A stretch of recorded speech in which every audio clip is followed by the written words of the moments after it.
Sa isinagawang aerial patrol ng Bureau of Fisheries and Aquatic Resources sa Bajo de Masinloc ngayong araw, namataan ang pag-aligid ng isang helicopter ng China. Para sa iba pang detalye, alamin natin sa ulat ni Patrick De Jesus live. Patrick? Audrey, nakasama nga tayo sa aerial surveillance kanina ng BIFAR sa Scarborough Shoal o Bajo de Masinloc. At sa unang pagkakataon ay mayroong bumuntot sa atin kanina na helicopter ng PLA Navy ng China. Sa gitna ng maritime survey ng Bureau of Fisheries and Aquatic Resources o BIFAR ngayong Lunes sa Bajo de Masinloc o Scarborough Shoal, bumuntot ang isang helicopter ng People's Liberation Army o PLA Navy ng China. Mas dumidikit ang naturang helicopter ng China sa pagkakataong lumilipad sa ibabaw ng Laguna ng Panatag Shoal ang Cessna Caravan plane ng BIFAR. Simula kanina pa nakasunod itong helicopter ng China dito sa ating sinasakyang eroplano ng Bureau of Fisheries and Aquatic Resources. Kung makikita nyo naman, napakalapit nitong helicopter ng China dito sa eroplano ng BIFAR na nagsasagawa ng maritime patrol dito sa Scarborough Shoal o Bajo de Masinloc. Hanggang 6 na metro lumapit ang helicopter sa eroplano ng BIFAR. Sa pamamagitan ng radio challenge, nagbabala ang mga piloto ng BIFAR sa helicopter ng PLA Navy na mapanganib ang kanilang paglapit. Chinese military helicopter, you are violating the flying air safety prescribed by the FAA and ICAO. You are flying too close to our position at less than 50 feet.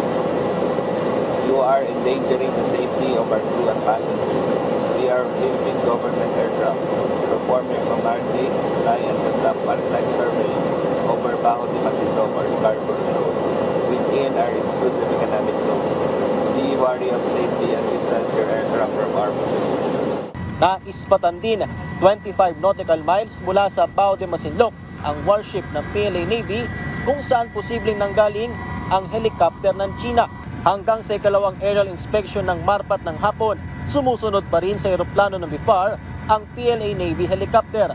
Na-monitor din sa maritime survey sa Bajo de Masinloc ang isang barko ng China Coast Guard at 6 na Chinese maritime militia vessel sa labas ng lagoon. Sa loob, mayroon na 2 magkatabi na barko ng maritime militia.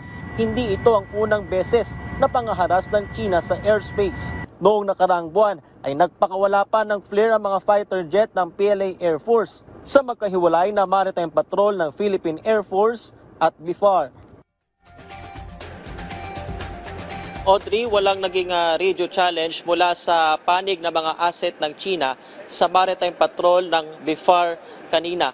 Nakalipad nga ng 100 feet above sea level yung Cessna Caravan plane ng BIFAR sa mismong ibabaw ng bahura ng Scarborough Shoal o Bajo de Masinloc. Yung mga patrolya nga kagaya nito, Audrey, ay bahagi ng pagtitiyak ng presensya ng Pilipinas sa iba't ibang bahagi ng West Philippine Sea. Audrey. Okay, Patrick, ulitin ko lang para mas malinaw. Nung nag-radio challenge ang Pilipinas, walang sinagot yung helicopter ng China. Yes, Audrey, hindi sila sumagot doon sa naging radio challenge ng BIFAR kanina kahit nga nagbabala yung mga piloto ng BIFAR na napakadelikado, Audrey, nung ginawang pagdikit ng helicopter ng PLA Navy ng China doon sa ating sinasakyang Cessna Caravan plane ng BIFAR. At matapos ngayong radio challenge, Audrey, ay patuloy sa pagbuntot, patuloy yung ginagawang pagbuntot ng PLA Navy helicopter. At Audrey, nangyari yan noong umaga at nung ikalawang sortie nung hapon, ganun pa rin, Audrey, lumilipad pa rin doon yung helicopter ng PLA Navy ng China at tuloy-tuloy sa pagbuntot sa sinasakyan nating Cessna Caravan plane ng BIFAR. Pero sa kabila nga niyan, Audrey, ay naging ligtas naman yung naging aerial surveillance na bahagi nga ng pagtitiyak ng ating presensya o presensya ng Pilipinas sa iba't ibang bahagi ng West Philippine Sea, kabilang na dyan sa Bajo de Masinloc. Audrey. Maraming salamat, Patrick De Jesus.